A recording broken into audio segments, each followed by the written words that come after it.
तमिलनाडु के कुन्नूर में बुधवार को सेना का एक Mi-17 5 हेलीकॉप्टर क्रैश हो गया, जिसमें देश के चीफ ऑफ डिफेंस स्टाफ यानी CDS जनरल बिपिन रावत समेत कई लोग सवार थे। सेना ने दुर्घटना के कारणों का पता लगाने के लिए जांच के आदेश दिए हैं। जनरल बिपिन रावत ने 17 दिसंबर 2016 को जनरल दरबीर सिंह सुहाग के बाद 27वें सेनाध्यक्ष के रूप में भारतीय सेना की कमान संभाली थी। 1 जनवरी 2020 को देश में पहली बार CDS की नियुक्ति हुई थी और जनरल बिपिन रावत देश के पहले CDS नियुक्त किए गए। उन्होंने जनवरी 1979 में सेना के मिजोरम में प्रथम नियुक्ति पाई थी। CDS जनरल बिपिन रावत ने पाकिस्तान और चीन के साथ लगती सीमाओं पर परिचालन संबंधी विभिन्न जिम्मेदारियां संभालीं। उन्होंने पूर्वोत्तर समेत कई इलाकों में अहम पदों पर काम किया।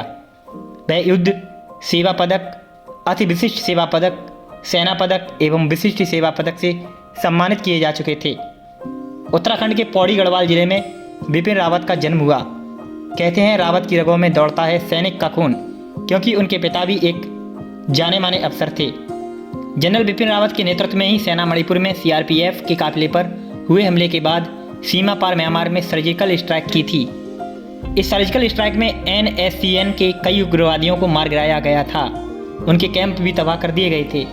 म्यांमार में की गई इस सर्जिकल स्ट्राइक की सफलता के बाद सरकार का जनरल रावत पर भरोसा और बढ़ गया।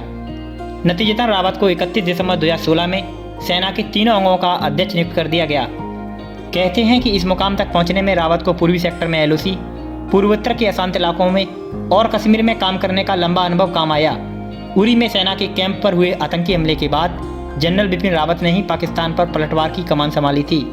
बिपिन रावत के ही नेतृत्व में भारतीय सेना ने 29 सितंबर 2016 को पाकिस्तान में स्थित आतंकी शिविरों को ध्वस्त करने के लिए सर्जिकल स्ट्राइक को अंजाम दिया था। बात 1978 की करें तो सेना की 11वीं गोरखा राइफल्स की 5वीं बटालियन में CDS जनरल रावत को कमीशन मिला था। उन्होंने साल 1986 में चीन से लगी LAC पर इन्फेंट्री बटालियन के प्रमुख पद की जिम्मेदारी भी संभाली। जनरल रावत कश्मीर में 19 इन्फेंट्री डिवीजन की भी अगुवाई कर चुके थे। उन्होंने देश ही नहीं संयुक्त राष्ट्र के अभियानों में भी भारत का नेतृत्व किया है। आज के बाद रावत साहब देश की यादों में बसेंगे। आज उनके निधन की खबर के बाद पूरा देश स्तब्ध है, परेशान है। आप देख रहे थे द दस्तक 24 की रिपोर्ट।